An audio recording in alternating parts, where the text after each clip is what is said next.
go missing in national parks all the time, but are they simply getting lost, or is there something more sinister hidden in the park? Hello everyone, and welcome back to our channel. I'm your host Emily, and today we're counting down our list of the top 10 parallel universe portals hidden inside national parks. Now before we get started, I just wanted to say that thousands of people go missing in national parks each year, and we really don't have an answer to why. Coming in at number 10 is Yosemite National Park. With more than 750 miles of trail, Yosemite National Park is a vast unspoiled wilderness, making it a hiker's dream.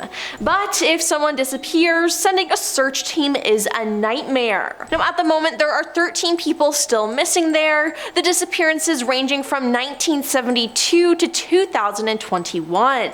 Now one disappearance is the case of Michael Fiercy. He was an outdoorsman, so why did he get lost and never be found? We don't know. In 2005, he decided to hike solo through Yosemite National Park. He had once cracked an ankle at Yellowstone, having to crawl all the way out of the wilderness, so when the outdoorsman failed to return from his adventure after his permit expired and his family expected him home, they feared the worst. Now the search for Fiercy was so massive that the United States Marines were involved. They found one thing belonged to him, his backpack. Now it contained his map, water, and camera. Now his friends and family were even more concerned at this point because they believed that Fiercy would never willingly leave his bag at any time during a hike. Now unfortunately, in the 16 years that have passed, not another trace of Fiercy has been found. With someone so experienced, I find this disappearance to be suspicious. Number 9. Great Smoky Mountains National Park. Dennis Martin was on a camping trip at Great Smoky Mountains National Park with his family in the summer of 1969. Dennis and his brothers had planned a prank. They were going to hide separately in the bush and jump out on different sides of the campsite to scare their fathers. They did the prank, but they realized that Dennis was missing. Family, park rangers, and other hikers spread out to search for Dennis almost immediately,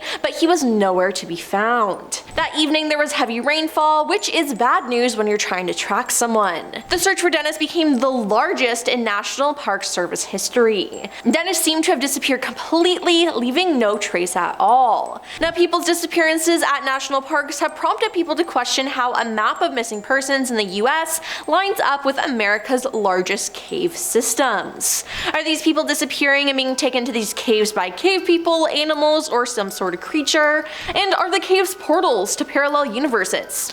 Who knows? Number 8. San Bernardino National Forest. David Gonzalez went camping with his family in San Bernardino National Forest. At one point, he asked his mother if he could go get some cookies from the family car, but 40 minutes passed and his mother realized that David never returned, and the cookies he wanted to grab were still inside the car. Now, he was never found alive again. His death is viewed as one of the strange disappearances in national parks. A week after missing, his badly decomposed body was found only a mile away from where he went missing. Now this area was already combed days prior, so this means that he must have been dropped there by someone or something. An autopsy revealed no trauma and no overt injury. He was just dead without any reason or clue as to why. Now this is already baffling, but what makes the case of David so strange is not his disappearance alone, it's the way the local authorities and investigators seem to handle the case. The officials claim that David was dragged off by a mountain lion, despite no injuries that would suggest that be his fate. Nobody nearby heard David scream either. Now David's parents had gone on record to say that they don't believe David got dragged off by a cougar.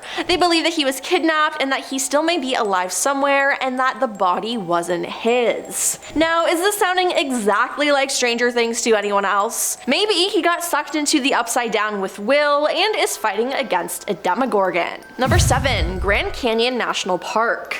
At least 56 people have been reported missing from Grand Canyon National Park since the beginning of 2018, and at least 6 people have been found dead. Now this is despite the park not only being smaller, but seeing millions fewer visitors than many of the other 424 national park sites. While the park is beautiful, a New York Post investigation recently found it is also the deadliest national park in the country, with the most number of missing persons in the nation. On June 2nd, 2015, Morgan Heimer was working for Tour West, a commercial rafting company, and he was a guide for an 8-day rafting trip along the Colorado River in the Grand Canyon. While standing near a cliff, Morgan spoke with the lead rafting guide and mentioned something about taking some time off that afternoon. The lead guide was pulled away by a client during this conversation and walked away from the cliff to speak with them. When the guide looked back to the direction that Morgan was standing, he was gone. Now the guide just assumed that Morgan had taken a break and would be back, but Morgan was never seen again.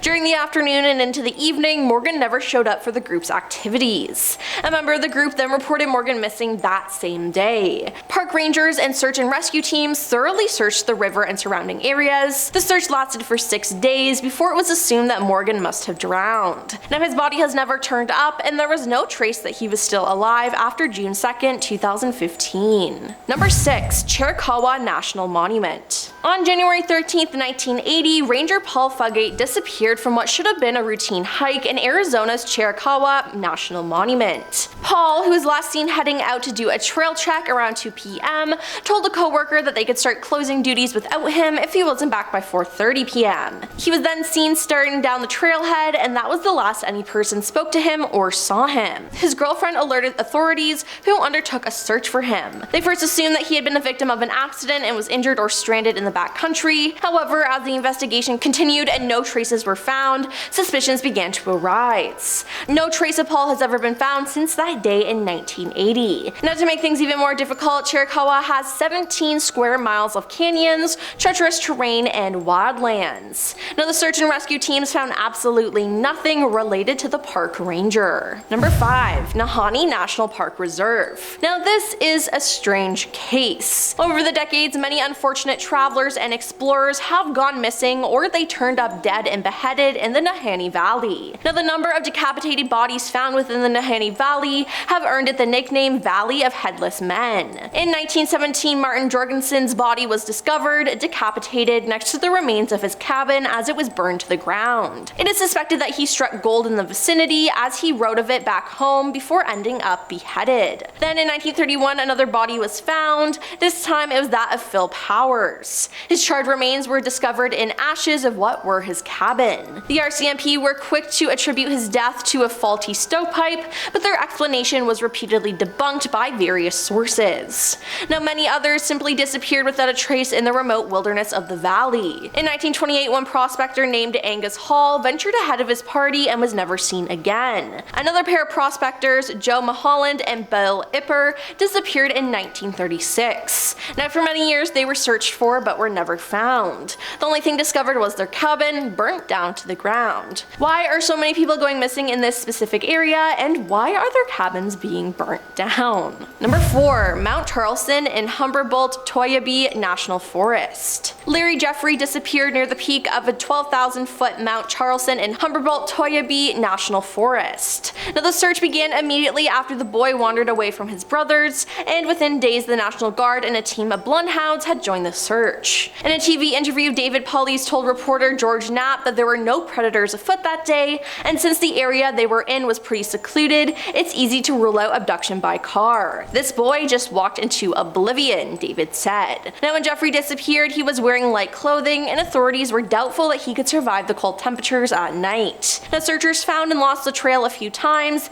and they discovered evidence that the boy had been eating insects and forged berries along the way. Overall, 1,000 people searched for 16 days but never found him. It appears that he just went poof, maybe into an alternate dimension.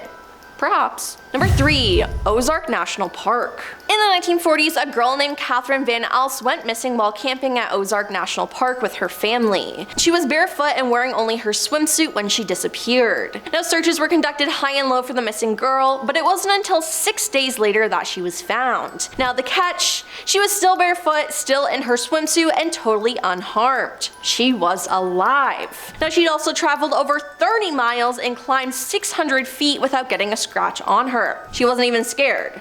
Now, no one, including her, has ever been able to explain it. Could she have gotten trapped in a portal and somehow made her way back to our world? That could be one explanation for sure. Number 2, Santa Fe National Forest. Santa Fe National Forest in New Mexico has bizarre wooden structures all throughout the forest. Now, no one knows who made them or why. The structures range in size but have all been constructed out of fallen trees and limbs, with some reaching over 20 feet tall and dozens of feet in diameter. They don't seem to have a pattern as to their locations, they simply just appear. Now, they do have a few things in common though. They resemble teepees, though no one can actually live inside them, and the Forest Service has no idea who is building them or why, but their response so far has been to dismantle any that are found. The destruction of these mystery structures is to eliminate the forest fire threat that they create.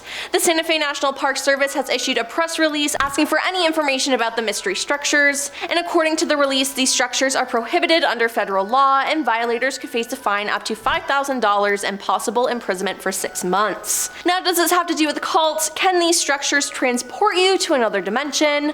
I guess we'll have to see. And coming in at number 1 is Green Mountain National Forest. The Vermont State Police exists because of Paula Jean Weldon. Now, Paula Weldon was a student at Vermont's Bennington College and was familiar with the Green Mountain National Forest to the east of her college town.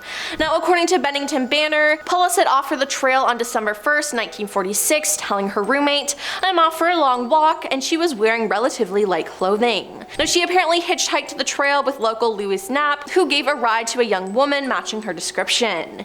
He dropped her off near the trail, and the last known person to see her was a washman named Ernie Whiteman, who warned her about going into the cold landscape. Once it became clear that Paula had gone into the forest but hadn't left, a search was organized, but it was to no avail. Now, Paula was actually one of 6 people who were reported missing near Bennington from 1945 to 1950. Now, their still unsolved disappearances helped to earn the nickname of Bennington Triangle for the area. Well, that's all for our list of the top 10 parallel universe portals hidden inside national parks. Now, do you think there's something more sinister in national parks? Let us know in the comments down below, and don't forget to like and subscribe to our channel. I'm your host Emily, and we'll see you next time. Peace.